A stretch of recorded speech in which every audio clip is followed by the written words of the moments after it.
The CEO of Silicon Valley Bank, Greg Becker, who, by the way, up until very recently served on the board of directors of the Federal Reserve Bank of San Francisco. Yeah, we'll get to Greg Becker. Ay. So he put out a statement trying to calm investors, but it fucking backfired when he literally told people to stay calm.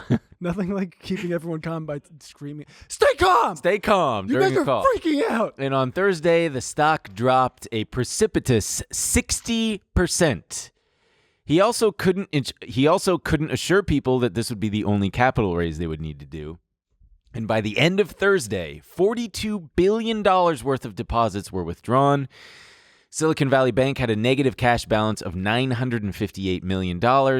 And none other than Peter Thiel took to Twitter to tell people to take their money out. So he wasn't the first domino, but he was definitely the biggest. There was a lot of people. Jason Calacanis. There was a lot of people just running, screaming, "Go get your money now!" Jason Calacanis said that? I'm pretty sure. Yeah. I mean, Bill Ackman was crying about other. They were all, Bill Ackman, David Sachs, Jason Calacanis. They were saying that people were going to have trouble making payroll, that they weren't going to be able to access their money, all this shit. Right. But Peter Thiel was explicitly telling everyone at the Founders Fund, "Get your money out of there now, move it to other banks." And when Peter Thiel talks, people do be listening because he's one of the biggest, baddest venture capitalists that there ever was. So his word holds sway, and it certainly did. I mean, as is evidenced by $42 billion worth of deposits getting withdrawn. And just like that, on Friday, Silicon Valley Bank collapsed. The second largest bank collapse in history, the 16th largest bank in the United States with a total of $210 billion in assets. And technically it was due to a liquidity crisis because not enough money was available to cover all of the outflows, but it was really due to poorly managed funds and having virtually no risk protocol in place. Right. I mean, are you done with the time? Well, also, it's important to note. So on Friday, the federal government in California took the bank over. Right. Originally, it worked real quick. Originally trying to sell the bank to someone, couldn't get someone to take over the bank, and then they said that I think by Sunday evening they said everyone was going to be covered. They were using what's called the systemic exemption systemic risk exemption. Excuse me. Mm-hmm. Did you see that? Yeah, that was incredible. Okay. So the 250,000 threshold was not going to matter. If you were above that, depositors are going to be covered. Right. Which is like good news, but it's also confusing because it kind of means like, okay, nothing means anything then. What's the point of even stating? Oh, it sets a pretty insane precedent. Yeah. There's basically no limit. Right.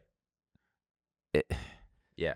So I got to hand it to the federal government for stepping in. And apparently I learned that banks fail all the time, especially smaller banks, regional banks. Yeah. They fail all the time. So the government is adept at stepping in, taking over, and making sure things get handled appropriately. But I also don't think they have quite the mess that someone like SVB made for themselves. Yeah. Right? And so a lot of people are talking about, well, is this a bailout? Yeah, it is a bailout. They're making all these people whole who were a bit irresponsible. And then, who's responsible? I mean, a lot of people are responsible for this.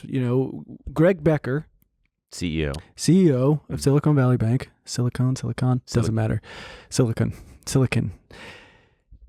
There is, and I hate to always bring in the regulatory record on all these things, but it's the most frustrating thing in the world, right? So in 2015, Greg Becker started to lobby the federal government, right? Because in the wake of the financial crash, Dodd-Frank was passed, which put in a lot of new regulations for banks. Right. One of them was a certain threshold. When you hit a certain threshold of deposits at your bank, you have to be subject to an enhanced regulatory program, right? So makes sense. You're gonna be subject to stress tests. Certain liquidity requirements, all of these things, right? So Greg Becker was saying, We want to change that threshold. The threshold was $50 billion. When your deposits hit $50 billion, you have to start adhering to this. I'm guessing he was bitching because it's going to cost them money. Oh, 100%. He said, SVB's deep understanding of the markets it serves, our strong risk management practices.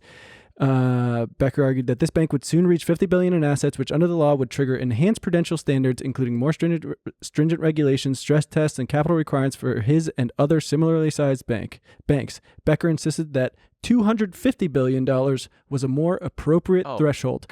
Without such changes, SVB likely will need to divert significant resources from providing financing to job-creating companies in the innovation economy to complying with enhanced prudential standards and other requirements. Boo fucking who. Suck my dick, Greg Becker. So this is him writing to Congress, who he reportedly sold $3.6 million of his own stock 2 weeks ago in the lead up to the bank's collapse. Oh, given the low risk profile of our activities and business model, such a result would stifle our ability to provide credit to our clients without any meaningful corresponding reduction in risk.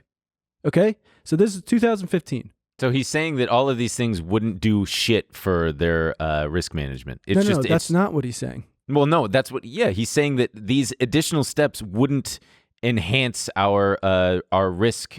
He's saying we're already low risk. Don't make us do this because it's going to cost us money. Exactly. And what we do is we provide people a service so they can create jobs. Right. Get out of our fucking way. Yeah. Right? So that was 2015. Who was in office then? In 2015? Yeah, Obama. Yeah, but then... He's no enemy of Wall Street, of course. Obama. But it wasn't until 2018. In 2018, they were able to roll back these... Fuck yeah. And it wasn't just Republicans. That's, they fucking go hand. It was about 50 Republicans, 17 Democrats. They were able to pass this through and raise the threshold to $250 billion. Hell okay, yeah, brother. So 5 times that. So now, not only do you have pretty sizable banks without this regulatory schedule, they're also, it's leading to consolidation because banks are going, fuck yeah, now we can get 5 times as big without having to hit this fucking regulatory program. Fuck yeah, dude. Pretty sick, huh? Yeah, that's tight. And now, had they been subject to these things, Silicon Valley Bank would have probably been a bit more aware of what was going on. Sure. Right? They probably would have had a chief risk officer in place. Right. They probably wouldn't have gone a fucking year without a chief risk officer. Yeah. They probably would have had to hit certain liquidity requirements. Mm-hmm. Okay? This probably wouldn't have fucking happened.